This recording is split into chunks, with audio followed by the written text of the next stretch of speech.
My name is Lisa, and I remember growing up, my grandmother used to always tell me stories about the Banshee, which was a well-known Irish legend.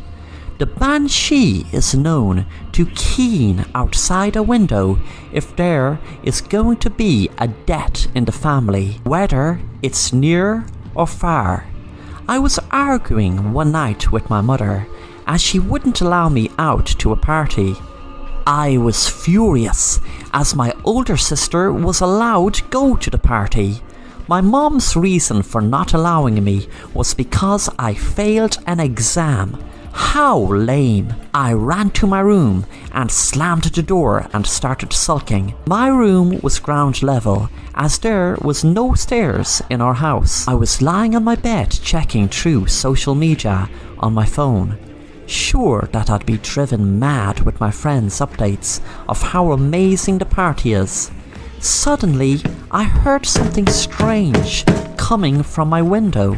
I heard a tapping sound, and I got a start when I heard what seemed like a woman keening, which I remember my grandmother telling me that is exactly what banshees do. I walked up slowly and cautiously to my window and jumped with fright as an old withered-looking woman stared right at me, shouting, "Help me, sweet girl, I am very cold and I was in a car accident." I didn't believe the woman, but I did have a tiny doubt she might be telling the truth. Was I being paranoid over all my grandmother's stories? Then suddenly, I jumped back as the woman banged at the glass and shouted hysterically, "Let me in, you bitch! Let me in!" I couldn't bear looking at her eyes any longer as I ran into the kitchen and shouted to my mom, "Call the police!" I saw my mom on her phone crying. I asked did she see the woman, but my mom didn't answer. She just kept crying. A few minutes later, my mom explained to me that it was the police were on the phone, breaking the news to her that my sister had been killed in a car crash on her way to the party. Some nights, I think I hear tapping on my window, and sometimes I even wake up in a sweat thinking I can hear the banshee keening.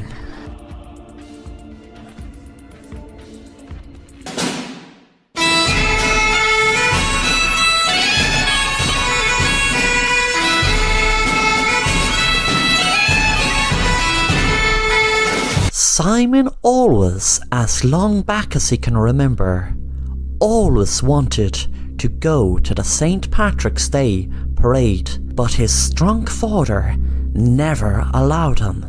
His father used to stay at home all day drinking and getting drunk. Years later, when Simon was 8 and had the independence to go himself, he made the most of it and wanted to really make an impact on St. Patrick's Day and enjoyed it to the full. He designed shamrock hats at the tender age of 8, and for some reason they became a must-buy hat, and the shops couldn't have enough for the people that wanted to buy them. They were that popular. It was finally St. Patrick's Day, and he was really looking forward to finally enjoy St. Patrick's Day parade. He walked into the parade and enjoyed all the floats and was so happy seeing people wear his beloved shamrock hat. He knew that now was the time. After all, he was so lucky to be able to come across a witch one day on his travels through a fairy fort. He still didn't believe it until it happened. Then he said the words, "St. Patrick's Day, top of the morning to ya." They could be any words he chose, the witch said. It was all what was done during the ritual made it work. He looked around, waiting for something to happen. Nothing did, but finally he could see some man next to him turn green, then his child. He smiled knowing this was all happening. Within minutes there were more and more people turn green and turn into leprechauns, and within 20 minutes the whole parade was a bloodbath, with leprechauns killing each other by any means necessary. Simon smiled, knowing that finally he got payback for all those years his school friends and families were enjoying St. Patrick's Day.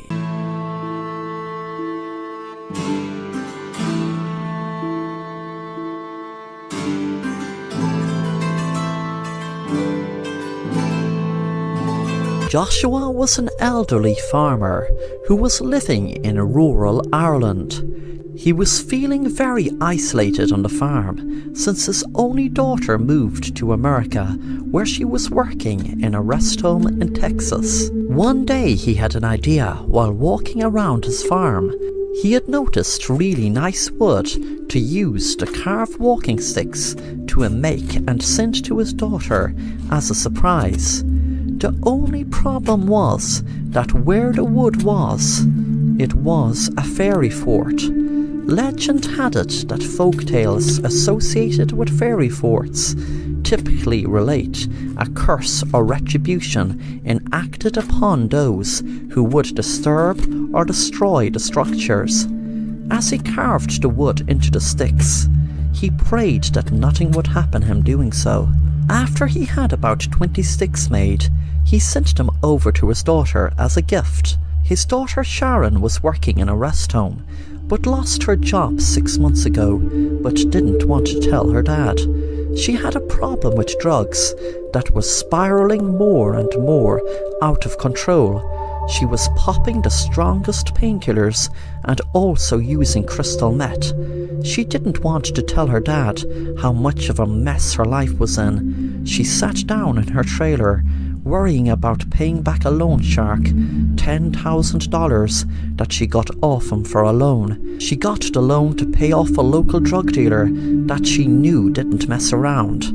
If she hadn't gotten the money, she would have been killed, and if she can't pay back the loan shark, she knew she would be killed also. But she thanked God she was able to get a loan of $10,000 to get the drug dealer off her back at least. One day her dad's walking sticks arrived, and she felt a pang of guilt and pain that he went through all that trouble of carving walking sticks for the residents of the rest home he thought she still was working in.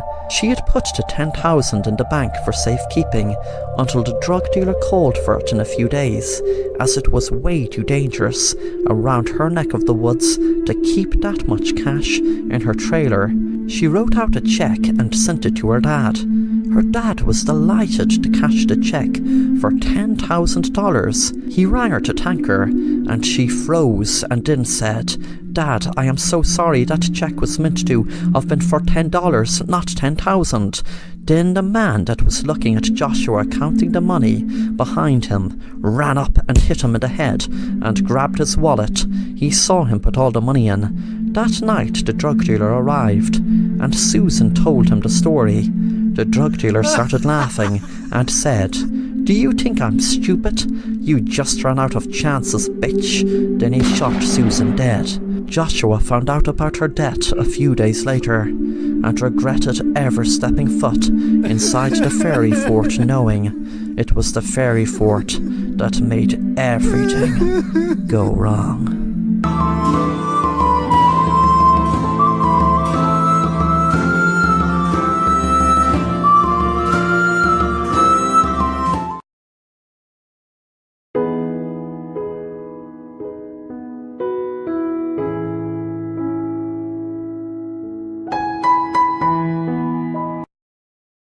It was a beautiful summer's day, and me and my friend decided to visit a local castle called Ballet Castle.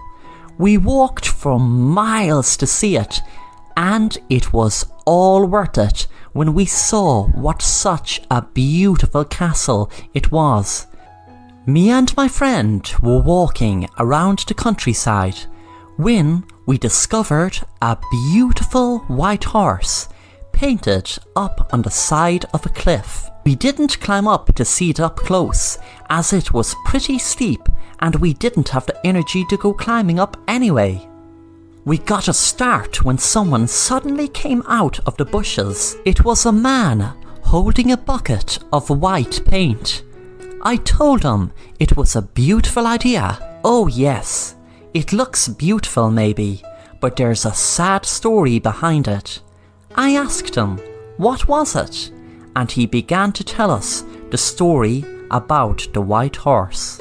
Years and years ago, there was a beautiful farmer's daughter who fell deeply in love with a local farmer's son. They used to love being in each other's company and wander through the hills holding each other's hand. The girl used to ride a white horse that used to shine bright against the sun on a lovely summer's day. The boy and girl knew that what they had together was true love, so she told her father they wanted to get married. Her father lost his temper instantly and shouted in a rage. No way was she going to marry that boy, and she would marry a man of his choice. There was a huge argument between herself and her father over it, so she ran out crying and jumped on her horse and went riding through the woods. The girl was screaming for her life as the white horse bolted over the edge of the cliff, with both daughter and horse falling to their deaths. The white horse was painted on the cliff to mark this fateful day. I told the man what a sad story. Suddenly, me and my friend heard a horse behind us galloping, and when we looked back to the man, he was gone.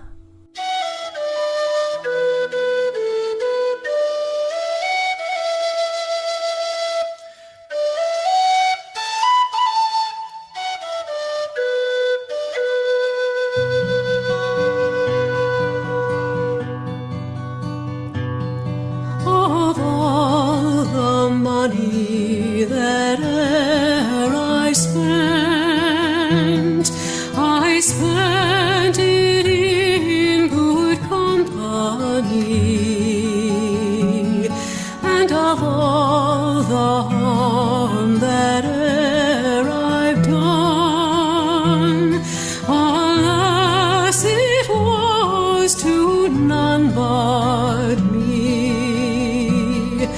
And all I've done for want of wit to memory I can't recall.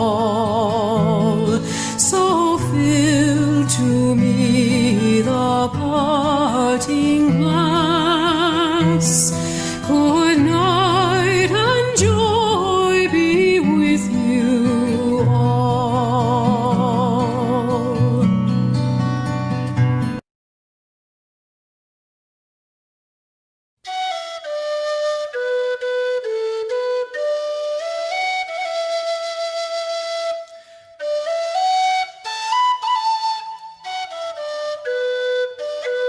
Ireland is full of ghost stories, and one of the most famous of them all is the story of a ghost who returned to the living world with the sole intention of righting a wrong.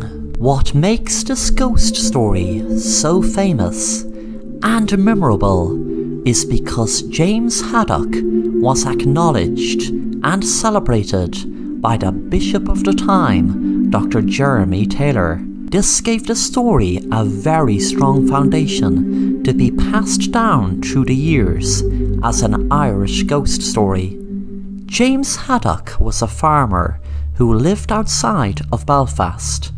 James died in the year 1657, but after his death, his spirit had returned to the land of the living to avenge those who did him wrong. James Haddock had made a will that those who should inherit his manor house and farm were his wife Arminel, his young son John Haddock was to receive the rest of it once he reached the age of 21. Mr. Davis was the name of the executor of James's will. Davis married James's wife Arminal a few years after James's death. It was the start of the reason for James's spirit to start his haunting, as after James's death, Mr. Davis changed James's will where he put his own son as the beneficiary instead of John Haddock, who was the rightful heir. Davis would have got his own way only for the haunting of James Haddock. It started one night during September. James's friend Francis Taverner was on his way home to Hilborough. Nothing was out of the ordinary until suddenly his horse stopped on the Drumbridge near Brumbeg. Taverner wondered what was wrong, but didn't think much of it, so just got off his horse and led him across the bridge.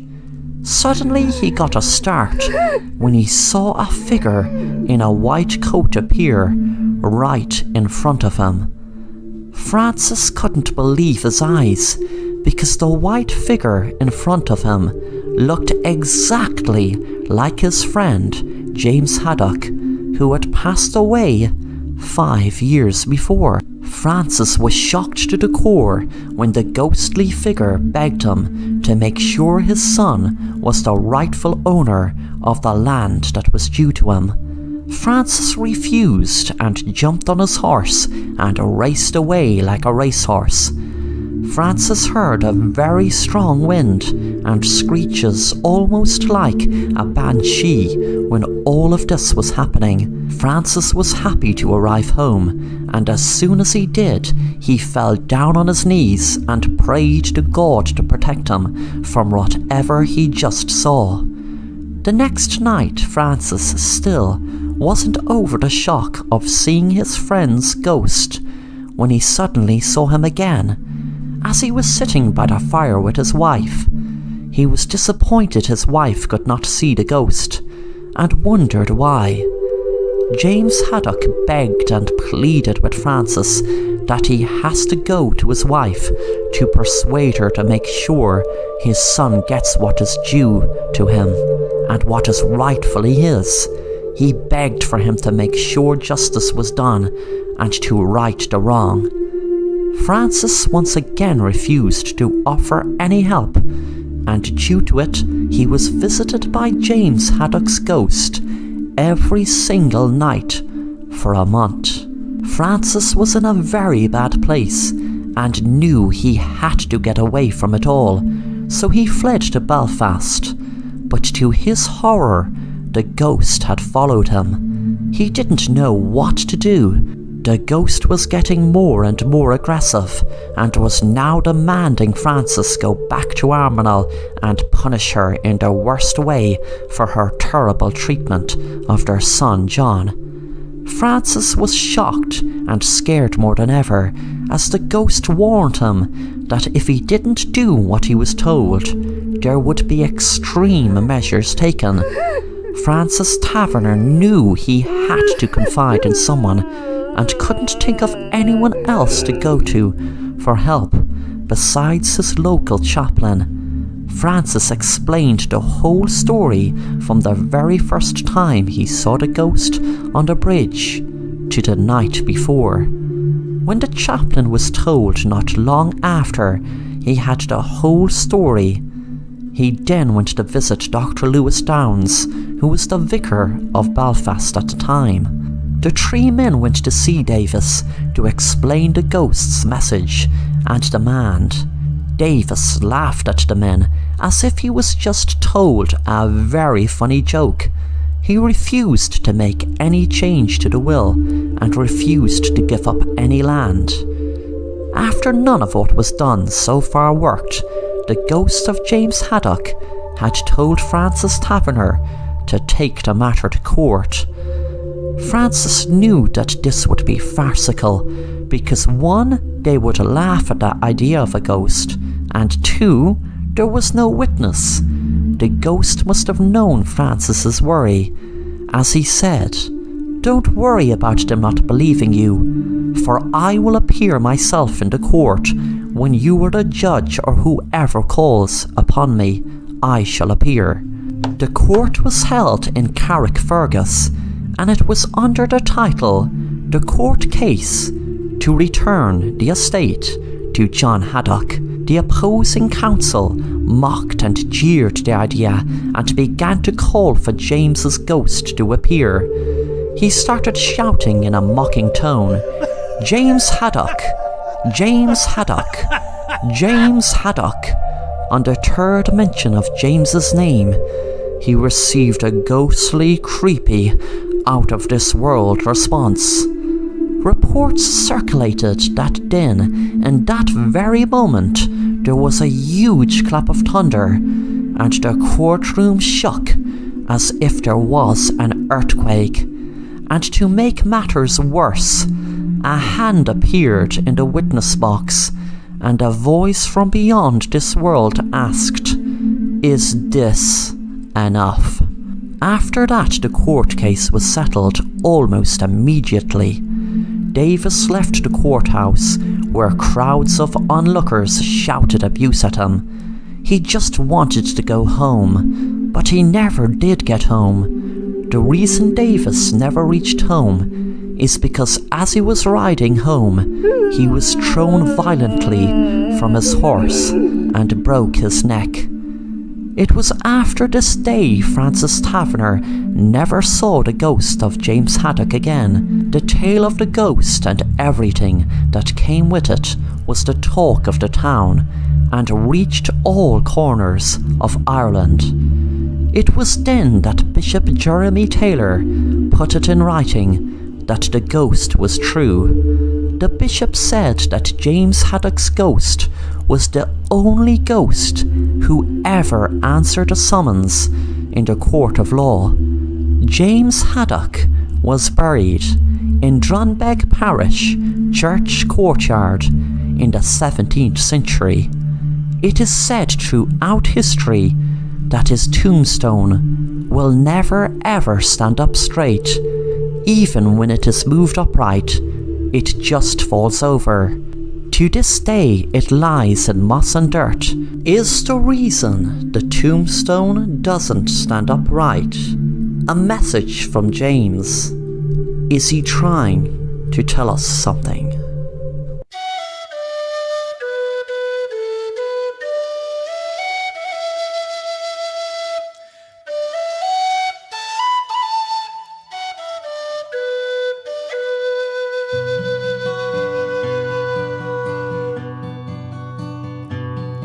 Of all the money that e'er I spent it in good company, and of all the harm that e'er I've done, alas, it was to none but me. And all I've done for want of wit to memory I can't recall. So fill to me the parting glass. Good night and joy be with you all.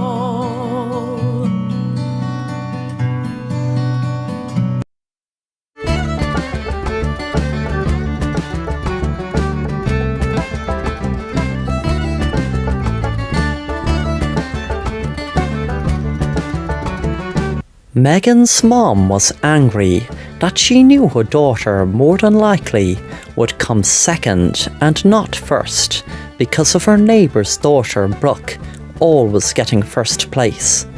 It was an Irish dancing competition that was coming up, and this competition meant more to her than most because when she was a kid herself she won it, and she really wanted Megan to win it this year. Plus, it wasn't a local competition. They had to fly all the way to California, and the price of the tickets and all the rest of the expenses came to a very high amount. Megan was practicing for hours on end every day in her living room to be perfect on the day. Megan's mom, Susan, sat on the sofa, making sure she put in the work. On the day of competition, Susan said to Megan, "Good luck." As she did, Brooke's mom said to Brooke, "Break a leg." Suddenly, Susan felt an idea hit her. A few minutes later, as Brooke was walking from the dressing room to the side of the stage, she had seen an envelope stuck onto the wall with her name on it. She wondered what it was and read, "Please walk down the stairs to your right to speak to an assistant about your performance." Brooke walked down the stairs, wondering what the assistant had to say. And as she walked down the stairs, she slipped on what was like a can or something. She tripped and fell and broke her leg. Susan heard the commotion while smiling to herself, telling herself that she had only manifested what her mom had asked of her daughter, which was break a leg. Thanks for watching The Assassin Rapper, and if you want to stay up to date on new content, then please subscribe and be sure to hit the bell to be notified on new content.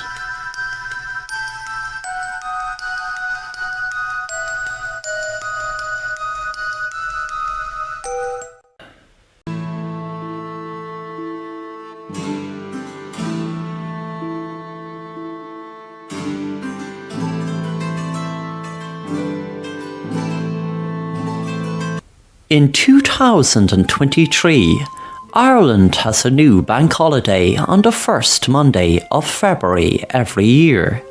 The holiday commemorates one of Ireland's patron saints, Saint Brigid. Saint Brigid was born in Faughart, which is a few miles north of Dundalk in Ireland. She was born into slavery in the year 451 AD. Later, she became free. This situation was the opposite of what happened to St. Patrick, who was born a free person into a well-off family and then became a slave for 6 years. Brigid's mother was a slave. Her name was Brigid. She was owned by a pagan chieftain named Dúchlanach. He had plans and even arranged Brigid to get married to a local chieftain who he had chosen for her, but Brigid wanted to become a nun. She prayed to God to take away her good looks, at least for a short while, to avoid attraction for romance she did not want. God answered her prayers and Brigid joined a convent, becoming a nun, and her looks returned back to her being as beautiful as ever. Brigid died in Kildare on the 1st of February 525, aged 74 years old.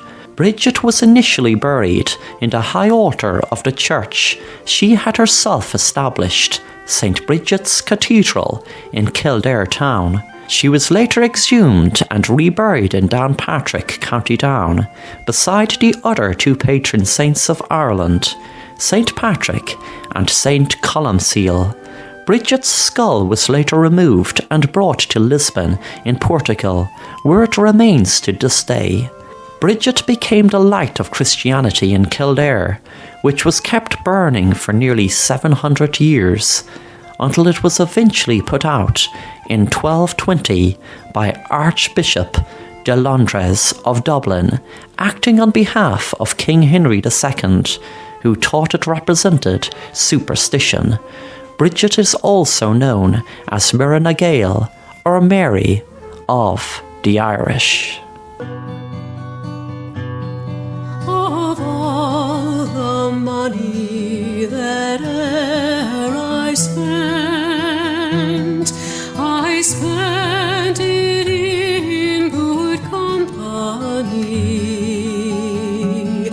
and of all the harm that e'er I've done, alas, it was to none but